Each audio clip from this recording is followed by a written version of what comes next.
Welcome back, dear aspirants. So today we will discuss here Shakespeare. ये Matthew Arnold का work है जो कि हमें 1849 में देखने को मिला था। ये पोयम सोनेट की फॉर्म में है और ये उन्होंने शेक्सपियर के वर्क को ट्रिब्यूट देते हुए इसे लिखा है। शेक्सपियर जो कि अपने सोनेट एंड प्लेस के लिए फेमस थे, तो शेक्सपियर मैथ्यू अर्नोल्ड ने इस सोनेट को लिखा है और इस सोनेट को वो शुरू करते हुए बोलते हैं, others abide our question thou art free. Others, यहाँ पे अदर्स उन्होंने जो अदर राइटर्स हैं या जो सिंपल राइटर्स हैं उनको यूज़ करते हुए बोला है। अदर्स अबाइड अवर क्वेश्चन, कि जो अदर राइटर हैं वो हमारे जो क्वेश्चन होते हैं उनका आंसर करते हैं, उनका जवाब देते हैं। दाउ आर्ट फ्री, बट वो फ्री हैं, आप फ्री हैं, ये शेक्सपियर के लिए बोला जा रहा है, लेकिन आप इन सब से मुक्त रहते हो। वी आस्क एंड आस्क, हम बार बार पूछते हैं। दाओ, आप, स्माइलेस्ट यानी कि मुस्कुराते हो, एंड आर्ट स्टिल, और शांत रहते हो, और आपकी जो आर्ट है वो फिर भी शांत रहती है। ओके, यहाँ पे अदर्स यूज़ किया गया है राइटर्स के लिए, जो अदर सिंपल राइटर्स हैं, और वो हमारे क्वेश्चन का आंसर भी करते हैं और ध्यान भी देते हैं। दाउ आर्ट फ्री, आप बिल्कुल स्वतंत्र रहते हो। वी आस्क एंड आस्क, हम बार बार पूछते हैं, बट दाउ स्माइलेस्ट, आप मुस्कुराते हो। यहाँ पर आप किसके लिए यूज़ किया गया है? शेक्सपियर के लिए। एंड आर्ट स्टिल, और जो आपकी आर्ट है वो स्थिर रहती है। आउट टॉपिंग नॉलेज, शेक्सपियर को बोला है कि आउट टॉपिंग नॉलेज मीन्स सर्वोत्कृष्ट ज्ञान है आपका। फॉर द लॉफ्टीएस्ट हिल, बिल्कुल किसकी तरह से? जो ऊंची पहाड़ियां हैं उनकी तरह से आपका सर्वोत्कृष्ट ज्ञान आपके पास है।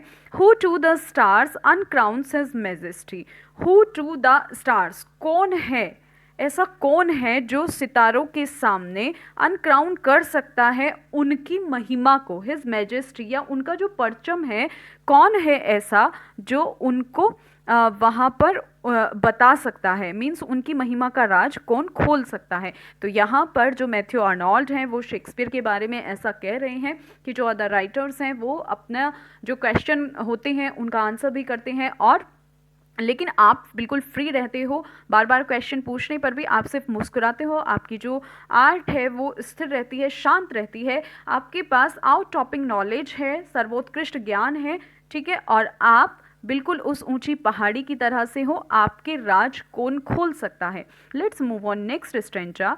इन this stanza, planting his steadfast footsteps in the sea. Planting his steadfast, steadfast means बिल्कुल दृढ़ता से। फुट स्टेप्स, जो कदम हैं आपने रखे हुए हैं, प्लांट किए हुए हैं, कहाँ पर? समुद्र में। Making the heaven of heavens his dwelling place, जो हेवन ऑफ हेवंस है यानी कि स्वर्ग में भी आपने एक अपना स्वर्ग बनाया हुआ है। हिज ड्वेलिंग प्लेस, जो उनका अपना रहने की जगह है। इस तरह से शेक्सपियर के बारे में वो उनकी प्रेज करते हुए यहाँ बोल रहे हैं। Spares but the cloudy border of his base, spares but the cloudy border, लेकिन वहाँ पर एक क्लाउडी बॉर्डर है यानी कि बादल छाए हुए हैं। Spares to the foiled searching of mortality, to the foiled searching.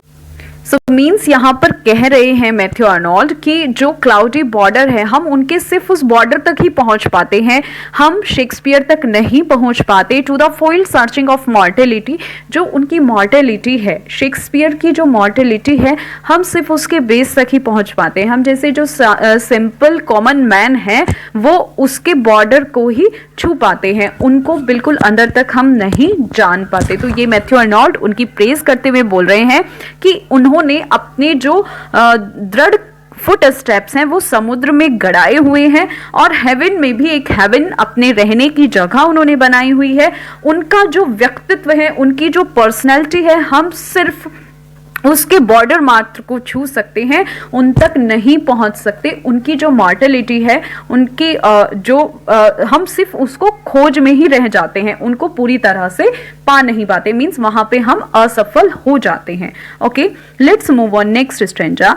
So in this stanza Matthew Arnold says that, and thou who didst the star and sunbeams know, and thou who didst the stars and sunbeams know, और आप who didst the stars, जो बिल्कुल एक stars की तरह से थे, and sunbeams know, और कौन जानता था? सेल्फ स्कूल्ड यानी कि खुद का अपना, अपनी एजुकेशन, सेल्फ स्टैंड खुद का खड़ा हुआ साम्राज्य, self honoured, self secure mean सब कुछ खुद के लिए, सब कुछ खुद का ही अपने बलबूते पर करना, सेल्फ सिक्योर खुद सिक्योर यानी कि सुरक्षित। तो इस तरह के थे शेक्सपियर। में भी आपसे एग्जाम में ये लाइन पुटअप कर ली जाए कि ये कहां पर और किसने बोली है और किसके लिए बोली है, तो आपको यहां पर 3 पॉइंट्स ध्यान रखने हैं। ये मैथ्यू अर्नोल्ड ने बोली है, शेक्सपियर के लिए बोली है, ओके। और जो उन्होंने सोनेट लिखा था शेक्सपियर, उसमें इन लाइंस को बोला है। सेल्फ स्कूल क्योंकि जो शेक्सपियर थे ना, उन्होंने खुद ही अपनी एजुकेशन ली थी, इसीलिए यहाँ पर आर्नोल्ड उन्हें सेल्फ स्कूल बोलते हैं। सेल्फ स्केंट बोलते हैं, अपनी पर्सनालिटी को उन्होंने पहचाना। सेल्फ ऑनर्ड यानी कि स्वसम्मानित, सेल्फ सिक्योर और सुरक्षित। Didst tread on earth unguessed at better so, बिना किसी अनसजस्ट यानी कि अनुमान के उन्होंने इस over next stanza all pains the immortal spirit must endure. यहाँ पर अर्नोल्ड प्रेज करते हुए बोलते हैं कि जितने भी दुख हैं इस धरती पर सबको सहन करने पड़ते हैं। इमॉर्टल स्पिरिट मस्ट एंड्योर यानी कि सभी कष्ट यहाँ पर सहने होते हैं जो कोई भी आया है।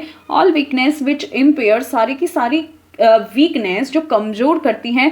ऑल ग्रीफ, सभी दुख विच बो, जो झुका देते हैं, सारे दुख जो झुक जाते हैं उनके सामने। Find their sole speech in that victorious no, उनकी जो स्पीच है, एकमात्र जो उनकी स्पीच है वो उन्हें वहां पर विजयी बनाती है। तो इस तरह से मैथ्यू अर्नोल्ड ने शेक्सपियर की प्रेज करते हुए अपनी बातों को रखा है इस सोनेट में। एग्जाम के पॉइंट ऑफ नेक्स्ट वीडियो में। Have a good day.